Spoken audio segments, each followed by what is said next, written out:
Good morning. आवाज आ रही है आप लोगों को मेरी? Yes sir. किए क्वेश्चन एक्सरसाइज 10.1 के?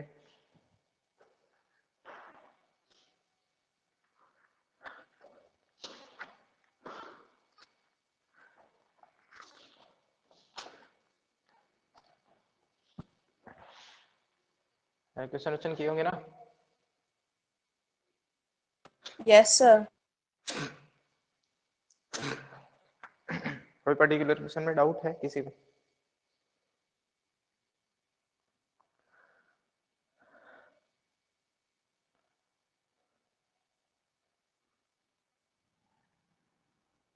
अभी तक तो नहीं है।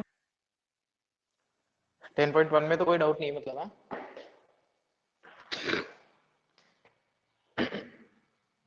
Sir third question. ठीक है बताओ।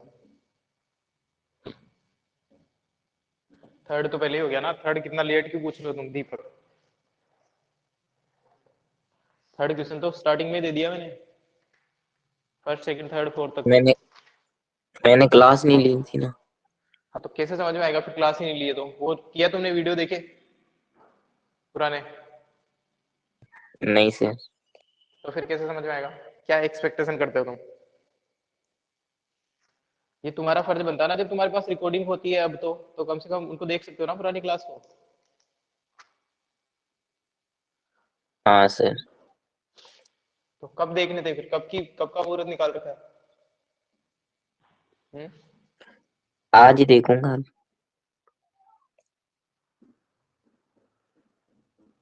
कम से कम 2-3 दिन से क्लास ले रहे हो अब तो तुम तो अब तक करने चाहिए ना पीछे वाली भी चीजें कवर।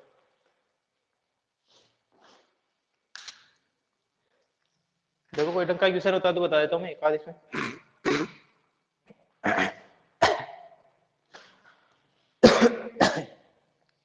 एक क्वेश्चन है, सिक्स्थ क्वेश्चन। क्वेश्चन नंबर 6 जो है, without using Pythagoras theorem, show that the points 4,4, 3,5 and -1, -1 are the vertices of a right angle triangle। इसका बताना है अपने को कि ये जो 3 पॉइंट दे रखे हैं अपने को, पॉइंट ए के कोऑर्डिनेट है 4,4, 4,4, बी के कोऑर्डिनेट है 3,5 और सी के कोऑर्डिनेट है -1, -1। अपने को ये बताना है कि ये जो तीनों से ट्राइंगल बनेगा, इसका मतलब ये बात तो उससे पक्की दे रखी है कि कोलिनियर तो नहीं, ट्राइंगल बनेगा, लेकिन वो जो ट्राइंगल है वो राइट एंगल्ड ट्राइंगल है। ये अपने को बिना पाइथागोरस थ्योरम का यूज करके बताना है, यानी कि स्ट्रेट लाइन वाले कंसेप्ट से बताना है। तो ऐसा बता सकता हूं मैं, देखो क्या करूंगा, स्लोप ऑफ ए बी निकालूंगा, है ना, slope of line passing through A and B, जो दो पॉइंट है ए और बी, इनसे पास होने वाली लाइन की स्लोप निकाल लेता हूँ। ये ए है, लेट सपोज ये बी है, तो इनसे पास होने वाली जो लाइन है इनकी स्लोप निकालता हूँ मैं। दो पॉइंट से पास होने वाली लाइन का स्लोप का क्या फॉर्मूला है, बोलो? y2 माइनस क्वेश्चन y1 किया करो अपॉन सब लोग यार, x2। अगर लेट भी ज्वाइन करते हो तो भी क्वेश्चन किया करो कम से कम। सर बता y2 रहा हूँ ना। Minus y1 upon x2 minus x1। y2 मतलब 5, इसको सेकंड पॉइंट मान लो, y2 minus y1 upon x2 minus x1। तो ये स्लोप कितनी आ जाएगी, ऊपर तो है 1 और नीचे है -1 यानी कि -1 आ गई। अब निकालनी है मेरे को slope of line passing through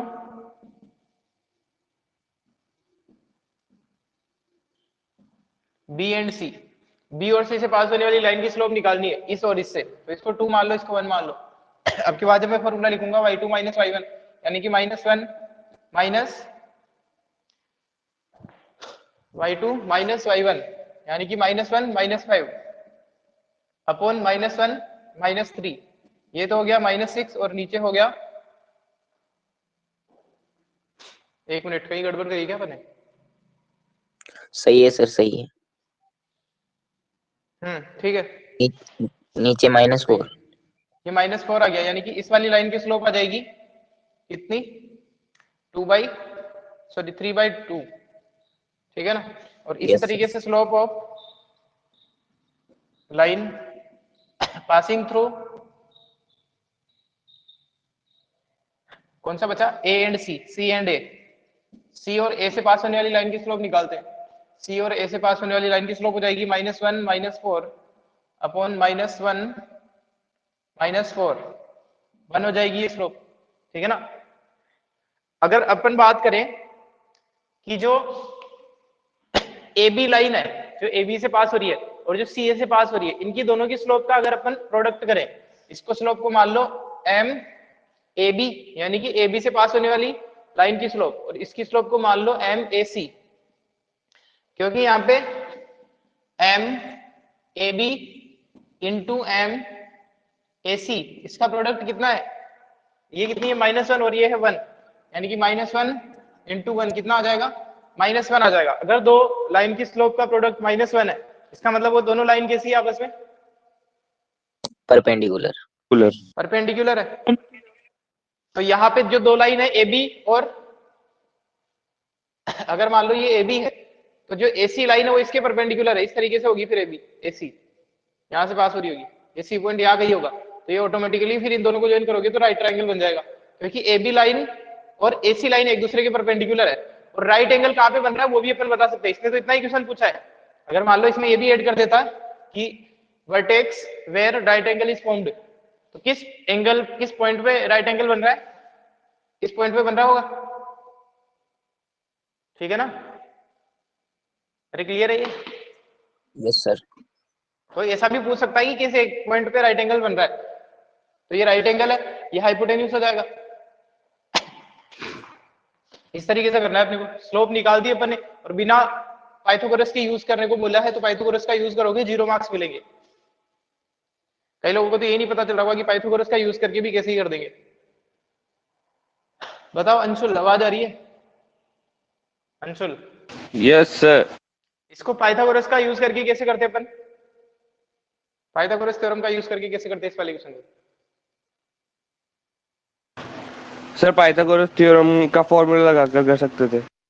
हाँ तो कैसे करते वही मैं बोल रहा हूँ ना, कैसे लगाते फॉर्मूला? हाइपोटेनस का स्क्वायर इक्वल टू में बेस का प्लस परपेंडिकुलर का स्क्वायर। तो हाइपोटेन्यूज कैसे निकालोगे फिर?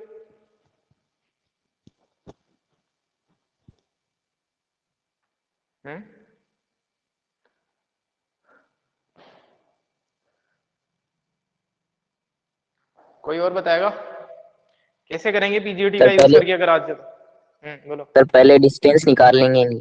हाँ, पहले डिस्टेंस निकाल लेंगे ए बी बी सी और ए सी।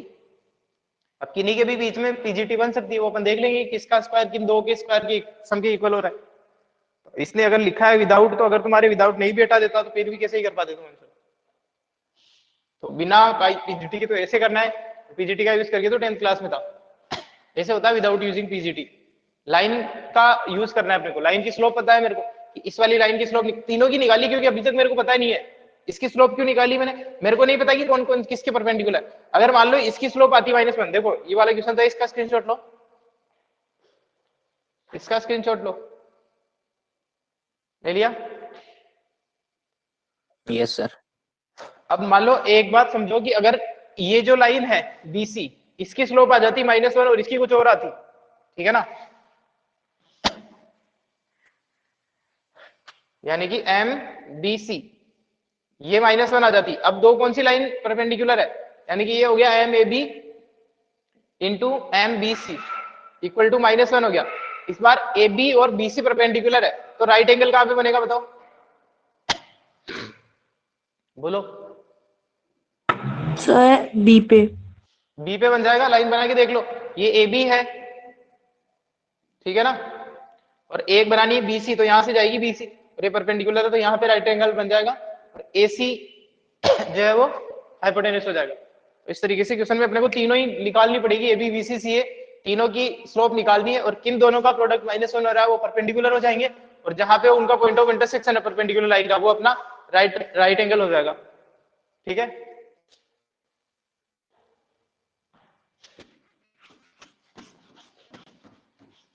और क्वेश्चन क्वेश्चन किया करो तुम लोग, कुछ बच्चे जो क्लास में भी नहीं करते थे उनके ऑनलाइन में तो मजे ही हो गए। चुपचाप ज्वाइन करके बैठे रहते हो, कभी कभी सर ने पूछा तो जवाब दे दिया।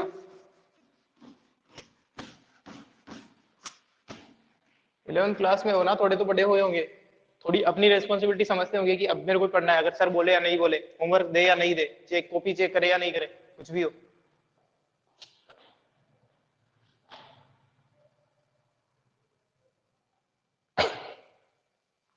ऐसा थोड़ी है जब स्कूल से तुम्हारे घर पे कॉल जाएगा, तुम्हारे पेरेंट्स को बुलाया जाएगा कि बच्चे के मार्क्स कम आए, फेल हो रहा है, तभी तुम पढ़ाई स्टार्ट करोगे, या तब भी नहीं करोगे, तब कुछ बहाने पढ़ाओगे फिर।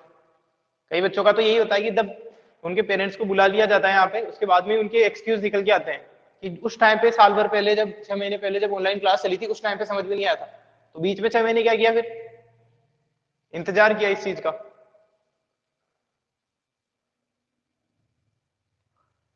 छह महीने तक टीचर भी यही था, स्कूल भी आ रहे थे तुम डेली। तो एक क्वेश्चन ऐसा था, 6th क्वेश्चन। इसके बाद में अब तुम क्वेश्चन तो करते ही नहीं हो कि कुछ पता चले कौन से क्वेश्चन में डाउट है क्या नहीं है। Sir 12th। सर नहीं है कोई डाउट। 12th क्वेश्चन बताना है। A line passes through x1 y1, दो पॉइंट दे रखे हैं, x1 y1 नॉन पॉइंट दोनों ना, x1 y1 and h, k। If the slope of line is m, then show that, simple सा क्वेश्चन है। तो देखो दो पॉइंट है, इनसे पास हो रही है, उसकी लाइन की स्लोप अपने को दे रखी है, दो पॉइंट है x1 y1। क्वेश्चन नंबर 12 देखो, ये दो पॉइंट दे रखे अपने को, एक पॉइंट मान लो a, इसके कोऑर्डिनेट है x1 y1, और ये पॉइंट बी, इसके कोऑर्डिनेट है h, k। तो स्लोप निकाल लो इस फॉर्मूले से, और जो स्लोप दे रखी है उसकी इक्वेट कर देना, है ना। स्लोप गिवन कितनी है वो, और इससे स्लोप कितनी आ जाएगी, है ना, slope of line passing through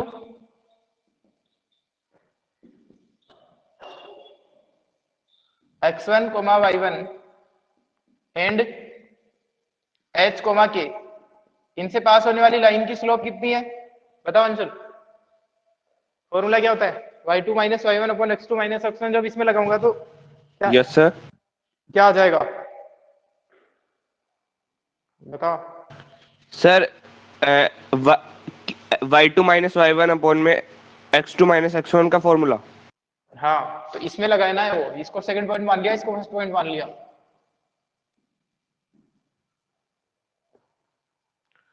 तो sir k minus y1 k minus y1 upon upon में h माइनस x1, ये स्लोप आ गई कोऑर्डिनेट के अकॉर्डिंग, बट स्लोप गिवन कितनी है, इसी वाली लाइन की स्लोप कितनी दे रखी है, बोलो। m दे रखी है, तो इसको m के इक्वल रख देंगे, m equal to k minus y1 upon h minus x1। यहां लिख देंगे given slope equal to m, तो इसको इक्वेट कर दिया, यही प्रूव करना था अपने को, k minus y1 is equal to m into h minus x1। ठीक है ना। Yes sir.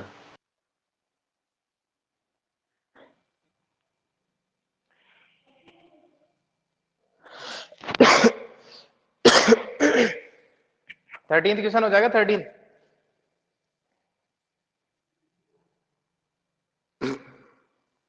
13th क्वेश्चन करवा देता हूँ, 13th भी थोड़ा सही क्वेश्चन है। सर हो जो गया। अपन ने कल कोलिनियरिटी का कंसेप्ट किया था उसी का यूज करके करना है। कैसे करना है निहारिका एक बार बताओ, 13th क्वेश्चन कैसे किया?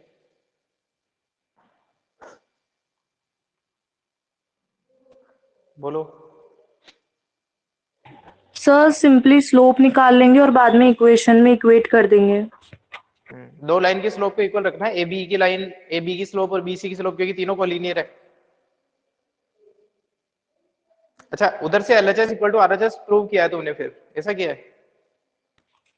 यस सर, वो मतलब जब इक्वेशन बनेगी ना सर तो उसमें बाद में डिवाइड करेंगे, जब हम पूरा जो आरएचएस आएगा उससे हो जाएगा। ठीक है, ऐसे भी कर सकते हैं। और अदरवाइज दो स्लोप निकालो, ए बी की स्लोप और बीसी की स्लोप दोनों को इक्वल करके जो इक्वेशन है उससे डिवाइड करने के बाद ये बन जाएगा। बता देता हूँ मैं एक बार, 13th क्वेश्चन, इसका स्क्रीनशॉट लो।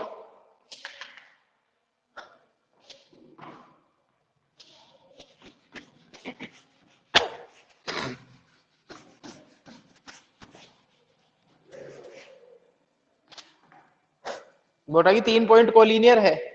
3 पॉइंट अपन मान लेते, कल अपन ने कंसेप्ट ऑफ कोलिनियरिटी देखा था, और जो लिखा हुआ था इसमें कॉपी में वो मैंने आपको नोट करने के लिए भी बोला था आपकी नोटबुक में। कितने बच्चों ने नोट किया है? नोट करने की बात कर रहे हो सर, हम तो स्क्रीन ले लेके बैठे होते हैं। एक लाइन को नोट करने से क्या होगा? उसका जो वो लिखा हुआ था वो नोट करना था मैटर आपको। h,0 बी पॉइंट है, a,b और c पॉइंट है 0,k। तो दो लाइन ए बी और बी सी की स्लोप इक्वल है, क्योंकि कोलिनियर तीनों, since A B C are collinear,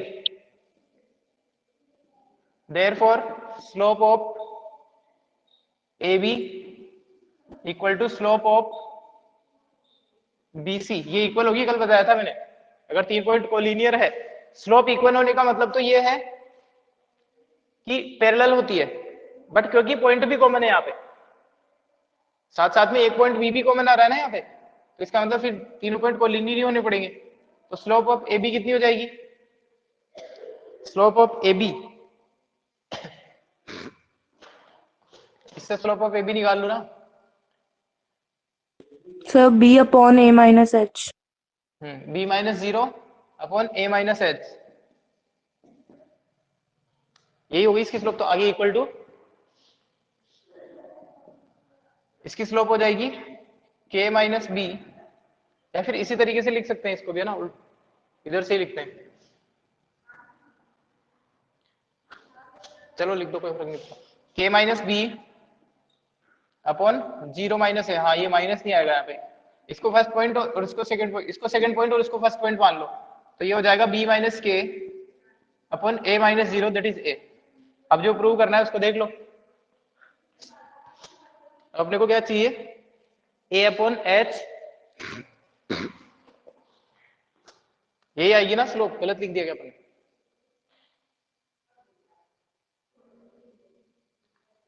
सही लिखा है ना? देखो एक बार। ठीक है। अब क्रॉस मल्टीप्लाई कर दो इसको। क्रॉस मल्टीप्लाई करेंगे तो ये आ जाएगा ए बी, इसको मल्टीप्लाई किया इधर से तो A B minus A K minus B H plus H K. तो यहाँ ये ए बी से ए बी तो कैंसिल आउट हो गया, और इसको इधर ले आओ तो ये आ गया A K plus B H equal to H K. अब पूरी इक्वेशन को एच के से डिवाइड कर दो, क्योंकि 1 चाहिए आरएचएस में, तो पूरी इक्वेशन को एच के से डिवाइड कर दिया मैंने। एच के बी एच अपॉन एच के और एच के अपॉन एच के, तो ये तो 1 हो गया। और यहाँ पे कैसे के कैंसिल आउट हो जाएगा, तो ए अपॉन एच, यहाँ पे एच से एच कैंसिल हो जाएगा तो B upon K equal to 1। यही प्रूव करना था अपने कि अगर 3 पॉइंट कोलिनियर है तो ये शो करना है A upon H plus B upon K equal to 1। अरे आया समझ में वाला क्वेश्चन? कल लास्ट यस में यस जो सर। सर। कोलिनियरिटी का कंसेप्ट अपन ने बताया था वो यही था कि अगर 3 पॉइंट कोलिनियर है तो उसको प्रूव करने के लिए अपन ये यूज करते हैं कि स्लोप इक्वल है।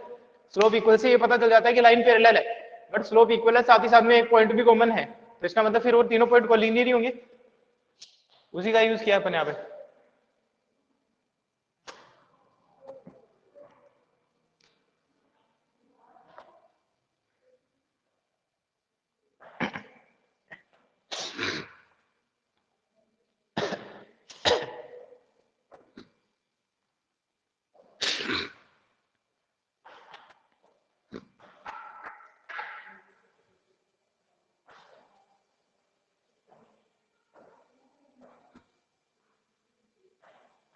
हो गया? Yes sir. ठीक है।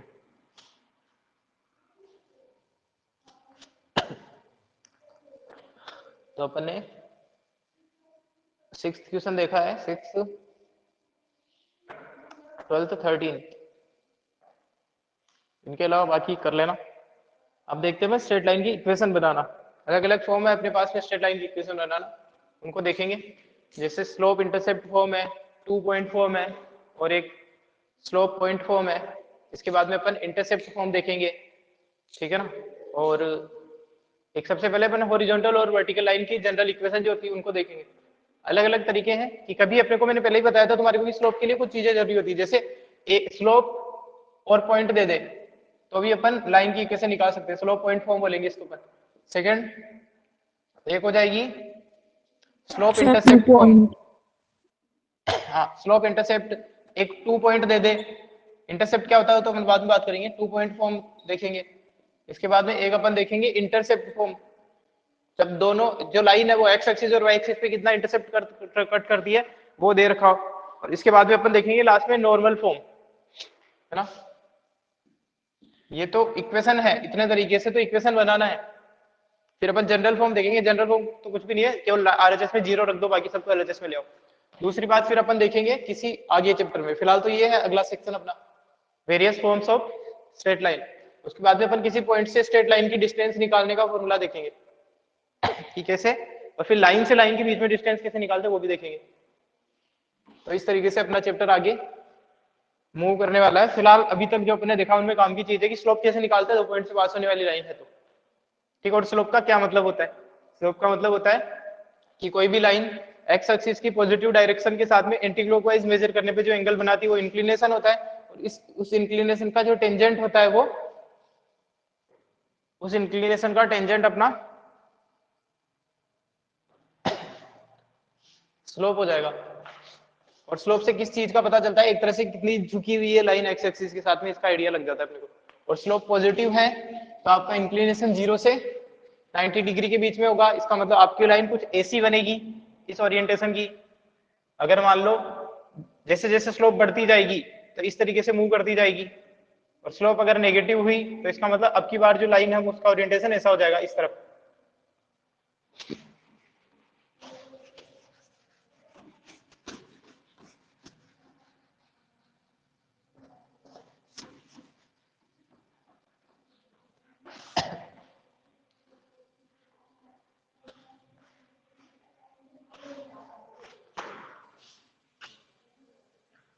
और अपन ने एंगल निकालना भी देखा, 2 लाइन है उनके बीच में एंगल निकालने का ये भी फॉर्मूला याद रखेंगे आप, m1 minus m2 upon 1 plus m1 m2। Modulus लगा देते हैं ताकि एंगल जो है वो अपन एक्यूट एंगल मान के चले, ऐसा जब यूज करेंगे तो मोड लगा देते हैं उसके आगे। अब देखते हैं अपन various forms of straight line, various forms of equation of a line. जिससे पहले मैं आपको एक चीज बता दूं कि स्ट्रेट लाइन का क्या मतलब है। जैसे फॉर एग्जांपल ये एक स्ट्रेट लाइन है, लेट्स सपोज, ठीक है। ये एक्स एक्सिस, ये एक्स एक्सिस, ये वाई एक्सिस है, ये ओरिजिन है अपना। ये जो स्ट्रेट लाइन है अपनी एल है ना लाइन, तो स्ट्रेट लाइन का मतलब ये है कि अब इस पे देखो कई सारे कोलिनियर पॉइंट होते हैं, जो इनफाइनाइट कोलिनियर पॉइंट होते हैं मान लो, उन सभी को ज्वाइन करने पे जो अपने को एक फिगर मिलेगा उसको अपन स्ट्रेट लाइन बोलते हैं। इस पे कितने पॉइंट लाई करेंगे इस स्ट्रेट लाइन? बोलो बोलो, ये जो स्ट्रेट लाइन है इस पे कितने पॉइंट लाई करेंगे? Sir infinite. इनफाइनाइट पॉइंट लाई करेंगे, और वो सारे के सारे कोलिनियर होंगे। या फिर मैं ऐसे भी बोल सकता हूं कि अगर मैं इन पॉइंट में मान लो इसी तरीके से आपको इस लाइन की इक्वेशन मिल जाए, लेट सपोज इसकी इक्वेशन है 2x + 3y = 5, ठीक है ना।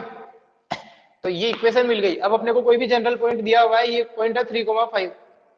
अब आप कैसे चेक करोगे कि ये जो इनफाइनाइट पॉइंट है इस लाइन पे, इनमें से एक पॉइंट ये है या नहीं? कोई पॉइंट स्ट्रेट लाइन पे लाई कर सर रहा है या इसका नहीं कर एक्स रहा है? कोऑर्डिनेट और वाई कोऑर्डिनेट इक्वेशन में सेटिस्फाई करा के देख लेंगे। सब्स्टिट्यूट करके देख लेंगे। इन चीजों को ध्यान रखना, पूरी चीजों का आगे अपन ध्यान, ये चीज अपन यूज करते रहेंगे कि क्या मतलब होता है इक्वेशन को सेटिस्फाई करने का। कि मान लो ये वाली एक इक्वेशन की लाइन दे रखी है स्ट्रेट लाइन की। अब ये स्ट्रेट लाइन ही है, ये कैसे पता चलेगा? एक तरीका तो ये बता देता हूँ कैसे पता चलेगा कि ये स्ट्रेट लाइन की इक्वेशन ही है। तुम क्या करो, किसी भी एक वेरिएबल की वैल्यू अपनी मर्जी से प्लॉट कर लो। जैसे तुम 10th क्लास में एक तुम्हारे था variable linear equation in two variable, उसमें यूज करते थे ऐसा। जैसे फॉर एग्जांपल ये स्ट्रेट लाइन ही है, इसका पता करने का तरीका ये होता है कि इस पे कई सारे पॉइंट ले लो, x की वैल्यू अपनी मर्जी से रखते जाओ। x की वैल्यू 0 रख दी तो y की वैल्यू कितनी आएगी इसमें? अगर मैं इस लाइन में x की वैल्यू 0 रख दूंगा तो y की वैल्यू आ जाएगी 5/3। 5/3। यानी कि एक कोऑर्डिनेट हो गया 0,5/3। इसी तरीके से x की वैल्यू 1 रख दो। x की वैल्यू जब 1 रख दोगे तो y की वैल्यू आ जाएगी y की वैल्यू कितनी आ जाएगी? फिर 1 आ जाएगी। Yes sir. y की वैल्यू 1 आ जाएगी। यानी कि यहाँ से जो कोऑर्डिनेट मिल रहा है वो मिल रहा है 1,1। अगर ये समझ में नहीं आ रहा तो पूछ लेना। ये मैं इसलिए जल्दी बता रहा हूँ क्योंकि 10th क्लास की चीज है, बस केवल रिकॉल करवाने की कोशिश कर रहा हूँ। इसी तरीके से बाकी के पॉइंट भी, अब जो सारे के सारे पॉइंट है इनको जब तुम प्लॉट करोगे तो इनको जब ज्वाइन करोगे तो एक स्ट्रेट लाइन मिलेगी तुम्हें। तो इसका मतलब इससे पता चल जाएगा कि ये जो कर्व की इक्वेशन दे रखी है वो एक स्ट्रेट लाइन है। एक तो ये हो गया तरीका कि गिवन इक्वेशन स्ट्रेट लाइन ही है, कैसे पता करें? प्लॉट करके देख लो। एक दूसरा तरीका होता है कि जो जो इक्वेशन लीनियर होती है, लीनियर मतलब अगर कोई पॉलिनोमियल ऐसा है जो लीनियर पॉलिनोमियल है। पॉलिनोमियल क्या होता है? 9th क्लास में आया होगा तुम्हारे कि ऐसा एल्जेब्रिक एक्सप्रेशन जिसमें आने वाले सभी वेरिएबल की सभी पावर्स जो है वो होल नंबर हो। ये जो पावर है, वेरिएबल कौन है यहाँ पे? x और y है। इन वेरिएबल की जो पावर है यहाँ पे 1 है, यहाँ पे 1 है, ये जो पावर है वो होल नंबर होनी चाहिए। और फिर अपन टाइप्स ऑफ वेरिएबल में अपन देखते थे linear variable, quadratic variable, cubic variable. तो लीनियर वेरिएबल का मतलब है कि अगर मैक्सिमम पावर जो होती है, डिग्री जिससे अपन बात करते हैं डिग्री ऑफ पॉलिनोमियल की, डिग्री ऑफ पॉलिनोमियल की। तो डिग्री ऑफ पॉलिनोमियल अपन चेक करते हैं कि जो वेरिएबल है उसमें जितने भी, उन वेरिएबल में से सबसे मैक्सिमम पावर जो है, जिस वेरिएबल जो मैक्सिमम पावर है वही उसकी क्या हो जाती है? डिग्री हो जाती है। यहाँ पे वेरिएबल की मैक्सिमम पावर 1 है, यहाँ पे 1 है, तो इसकी डिग्री भी कितनी हो जाएगी? पॉलिनोमियल की 1 हो जाएगी। और ऐसा पॉलिनोमियल जिसकी डिग्री 1 होती है तो उसको बोलते हैं लीनियर पॉलिनोमियल। तो लीनियर पॉलिनोमियल से रिप्रेजेंटेड इक्वेशन, पॉलिनोमियल दे रखा होता है, पॉलिनोमियल को जब इक्वल टू 0 रख देते हैं तो इक्वेशन बन जाती है। ये पॉलिनोमियल था ये वाला 2x minus plus 3y minus 5, ये तो है पॉलिनोमियल। इसको जब मैं इक्वल टू 0 रख दूंगा तो ये बन जाएगी इक्वेशन। तो अगर कोई इक्वेशन लीनियर पॉलिनोमियल से बनी है तो फिर वो डेफिनेटली एक स्ट्रेट लाइन को रिप्रेजेंट करेगी, चाहे वो 2D में हो चाहे 3D में हो। ठीक है ना? आगे बात समझ में? Yes sir. तो और इक्वेशन इन टू वेरिएबल जो है वो हमेशा, linear equation in two variable हमेशा एक स्ट्रेट लाइन को रिप्रेजेंट करती है 2D में। लीनियर इक्वेशन इन 3 वेरिएबल है तो भी स्ट्रेट लाइन को रिप्रेजेंट करती है बट 3D में। ठीक है? और अब तुम सोचोगे कि 1 वेरिएबल की आ गई तो अगर x इक्वल टू 0 आ गया तो ये भी लाइन को ही रिप्रेजेंट करती है 2D में भी और 3D में भी। दोनों में प्लॉट करोगे तो यही क्या, इस पे चेंज होता ही नहीं है। क्या मतलब होता है x इक्वल टू 0 का या x इक्वल टू 1 2 3 का, ये अपन देखेंगे अभी। चाहे 2D में देखो, जो 3D की स्ट्रेट लाइन है वो तुम्हारी 12th क्लास में आएगी वैसे तो। अभी फिलहाल अपन जो स्ट्रेट लाइन पढ़ेंगे वो प्लेनर ज्योमेट्री में पढ़ेंगे 2D में, x एक्सिस और y एक्सिस में। अभी तुम्हारे 3D का केवल इंट्रोडक्शन है। तो अपन बात कर रहे थे वापस की स्ट्रेट लाइन जो है कई सारे इनफाइनाइट कोलिनियर पॉइंट को ज्वाइन करने से जो कर्व मिलता है वो स्ट्रेट लाइन होता है। और दूसरी बात कि स्ट्रेट लाइन पे कोई पॉइंट है, ये स्ट्रेट लाइन का एक उन इनफाइनाइट पॉइंट में से है या नहीं है, तो इसको सेटिस्फाई करवा के देख लो। इसको सेटिस्फाई करवाओगे, ये तो मैंने बताया नहीं सेटिस्फाई कैसे करवाना, बता देता हूँ, वैसे आपको पता होना चाहिए। x की जगह 3 रखो, y की जगह 5 रखो और इक्वल टू 5 है तो ये LHS और RHS इक्वल आने चाहिए। यहाँ पे नहीं आ रहे तो ये पॉइंट इस स्ट्रेट लाइन पे लाई नहीं करता है। इक्वेशन को सेटिस्फाई करवाने का क्या मतलब होता है कि x और y की वैल्यूज उसमें पुट कर दो। अगर लेफ्ट हैंड साइड और राइट हैंड साइड इक्वल आ जाती है तो आपकी इक्वेशन उसको सेटिस्फाई कर रही है, और सेटिस्फाई कर रही है इसका मतलब ये है कि फिर वो पॉइंट उस पर लाई करेगा। ये ध्यान रख लेना, वो पॉइंट उस पर एग्जिस्ट करता है या नहीं करता है। एक चीज तो ये देखिए अपने, ठीक है? तो देखो एक तो तरीका ये था अपना 10th क्लास में कि ये इक्वेशन अपने को दे रखी होती थी, इक्वेशन अपने को दे रखी होती थी और उससे अपने को पॉइंट निकालने होते थे, या तो दूसरे कि मान लो कई सारे 3 पॉइंट निकालो इस पे लाई करने वाले, और या फिर कोई पॉइंट दे रखा तो उसको सेटिस्फाई करवा के दो। अब क्या है, ये इक्वेशन ही अपने को बनानी है, ये जो इक्वेशन है वो अपने को बनानी है। क्या दे रखा होगा उसके लिए? एक पॉइंट एक स्लोप, या 2 पॉइंट दे रखे होंगे, या फिर इंटरसेप्ट दे रखा होगा, या 2 इंटरसेप्ट दे रखे होंगे, या फिर नॉर्मल फॉर्म के लिए जो अपना एक ये है ओरिजिन है वहां से डिस्टेंस दे रखी होगी, ठीक है, वो तो अपन बाद में बात करेंगे। फिलहाल काम की चीज ये है कि इक्वेशन अब अपने को बनानी पड़ेगी। ये जो इक्वेशन है वो अपने को बनानी पड़ेगी। अब अपन देखते हैं formation of equation of straight line, जिसमें अपन डिफरेंट डिफरेंट फॉर्म्स देखेंगे। ये वाला पुराना चीजें थी सारी आपको पता होनी चाहिए कि कोई पॉइंट, इतनी सी चीज ध्यान रखना तुम लोग कि कोई पॉइंट स्ट्रेट लाइन पे लाई करता है या नहीं करता है, इसको चेक करने का सीधा सा तरीका उसको सेटिस्फाई करवा लो। सेटिस्फाई करवाने का मतलब जो एक्स और वाई की वैल्यू है उनको लाइन में रखो इक्वेशन में, और अगर LHS इक्वल टू RHS आ जाता है तो इक्वेशन उस पर लाई करेगी, अदरवाइज नहीं करेगी। इस चीज को भूलोगे तुम लोग, ध्यान रख लेना इस वाली चीज। देखते हैं अब अपन various forms.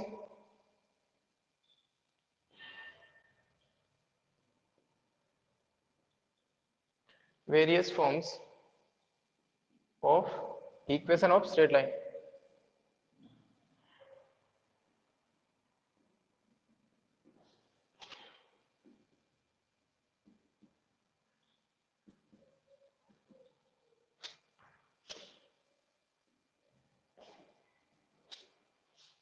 various forms of equation of straight line। अब सबसे पहले जो अपन ने स्टार्टिंग में इक्वेशन, स्टार्टिंग में जो लाइन देखी थी ओरिजेंटल वर्टिकल, उनको देख लेते हैं, क्योंकि उनकी इक्वेशन किसी फॉर्म पे डिपेंड नहीं करती, उनकी इक्वेशन तो फिक्स होती है ना। इसलिए उन लाइन को पहले देखेंगे, फिर डिफरेंट डिफरेंट जनरल लाइन अपन देखेंगे बाद में। पहले अपन देखते हैं horizontal and vertical lines.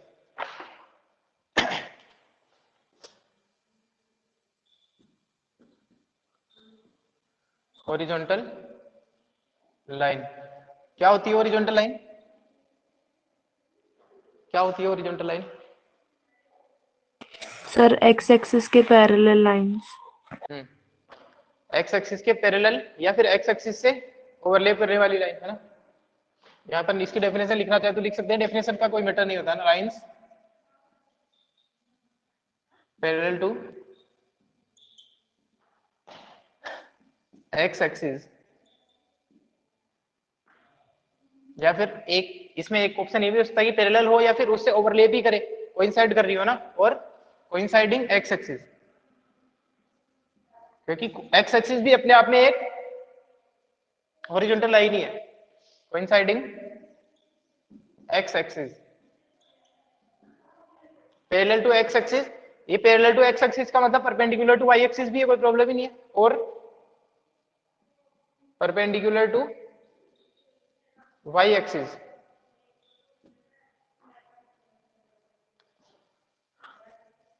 Are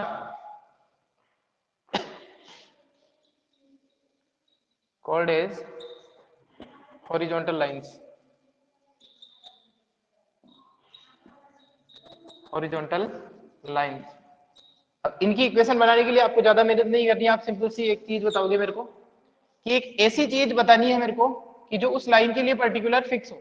जैसे फॉर एग्जांपल मान लो ये लाइन है, पैरेलल है एक्स, तो अगर ये वाली लाइन इसके पैरेलल है, लेट्स सपोज एल लाइन, ठीक है ना, तो अगर दो लाइन पैरेलल है तो उसका अपन कैसे पता करते हैं?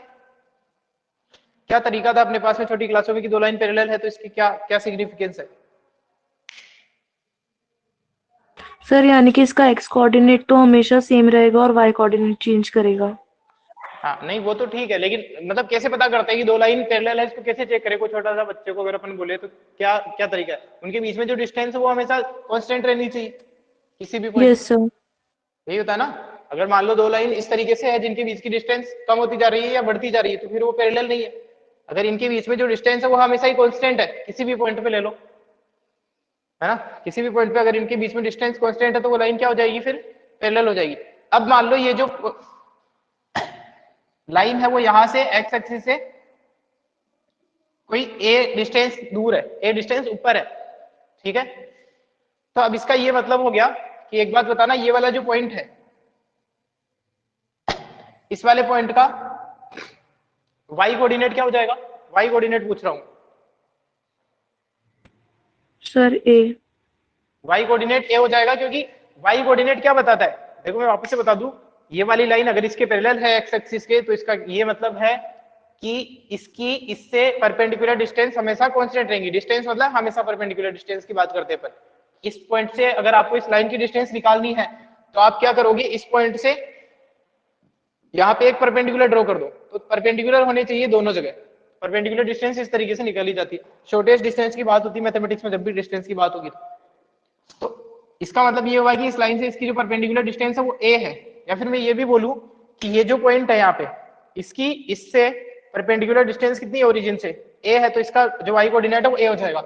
अगर मान लो मैं इस लाइन पे कोई और पॉइंट ले लूं b पॉइंट, तो उसका y कोऑर्डिनेट कितना होगा, कैसे निकालोगे, इससे परपेंडिकुलर ड्रॉ कर लो। इससे परपेंडिकुलर ड्रॉ किया तो ये वाली लाइन भी कितनी होगी, ये वाली लेंथ भी कितनी होगी, डिस्टेंस ए। यही हो जाएगी। ठीक है, इसका मतलब अगर ये वाली लेंथ भी a है तो इसका मतलब इस वाले पॉइंट की x एक्सिस से परपेंडिकुलर डिस्टेंस कितनी है, a है, और x एक्सिस से किसी भी पॉइंट की परपेंडिकुलर डिस्टेंस ही क्या रिप्रेजेंट करती है, उस पॉइंट का y कोऑर्डिनेट, तो ये भी a हो जाएगा। इसी तरीके से यहाँ पे भी अगर कोई पॉइंट लोगे, अगर यहाँ पे भी कोई पॉइंट लोगे तो उसकी भी कैसे डिस्टेंस निकालोगे, परपेंडिकुलर ड्रॉ कर दो, और ये परपेंडिकुलर डिस्टेंस कितनी है, बोलो, ए। a है वापस से, तो इसका भी जो y कोऑर्डिनेट है वो कितना ही हो जाएगा, a हो जाएगा। इसका मतलब ये जो लाइन है l, इसके बारे में एक यूनिफॉर्मिटी अपने को पता चल गई कि x कोऑर्डिनेट क्या है इसके बारे में कोई आइडिया नहीं है, लेकिन y कोऑर्डिनेट हमेशा ही क्या रहेगा, बोलो, पॉइंट की distance. a he y coordinate क्या रहेगा, हमेशा a रहेगा। यानी कि इस लाइन के लिए मैं बोल सकता हूं कि y इक्वल टू a है, y कोऑर्डिनेट हमेशा a रहने वाला है। तो ये वाली जो स्पेशलिटी है वो इस लाइन को सारे पॉइंट को रिप्रेजेंट कर रही है। Yes sir. Yes sir. ठीक है, तो इस तरीके से जो हॉरिजॉन्टल लाइन होती है, हॉरिजॉन्टल लाइन होती है, उनकी इक्वेशन को अपन डायरेक्ट y इक्वल टू उस लाइन की ओरिजिन से कितनी डिस्टेंस है उसके इक्वल रख देते हैं। अगर मान लो यही वाली लाइन नीचे होती, अगर ये वाली लाइन नीचे होती b डिस्टेंस पे, तो अब इसके किसी भी पॉइंट का y कोऑर्डिनेट क्या होगा, ये जो पॉइंट है मान लो p, इसका y कोऑर्डिनेट कितना हो जाएगा, ये डिस्टेंस b है, तो इसका बी। माइनस। नेगेटिव है, नीचे की तरफ है, माइनस b हो जाएगा। इसकी इक्वेशन कितनी हो जाएगी फिर इस लाइन की, हर पॉइंट पे ऐसा ही होगा, किसी भी पॉइंट पे जो y कोऑर्डिनेट है वो क्या होगा, माइनस b होगा। तो इसकी इक्वेशन हो जाएगी y equal to y equals to minus b. ठीक है, तो सिंपल है, ओरिजेंटल लाइन में कुछ नहीं होता है, y इक्वल टू उस लाइन की जितनी डिस्टेंस है ओरिजिन से, जितनी परपेंडिकुलर डिस्टेंस है उसकी x एक्सिस से, y इक्वल टू दैट। और यहाँ पे डिस्टेंस नेगेटिव नहीं होती वैसे तो, बट कोऑर्डिनेट होता है, इसलिए अपने को y equal to minus, distance तो इसकी b है but y coordinate minus b, इसलिए आपने y equal to minus b लिखा है, ध्यान रखना। डिस्टेंस कभी नेगेटिव नहीं होती बट कोऑर्डिनेट नेगेटिव हो सकते हैं। और इसकी स्लोप तो अपने को पता ही है, 0 होती है। अभी के लिए इतना ही करता हूं, और वर्टिकल लाइन के लिए आप लोगों को आइडिया लग जाएगा, अब फिर मैं कल बता दूंगा। इसका स्क्रीनशॉट लो,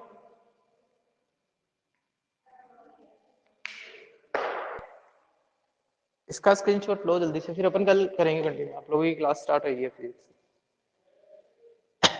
ठीक है, चलो क्लास एंड करते हैं, और इसको रिवाइज करके आना। हॉरिजॉन्टल वर्टिकल लाइन में भी कुछ नहीं है, वर्टिकल रहेगा तो उसमें एक्स कोऑर्डिनेट फिक्स हो जाएगा। Okay sir. ठीक है।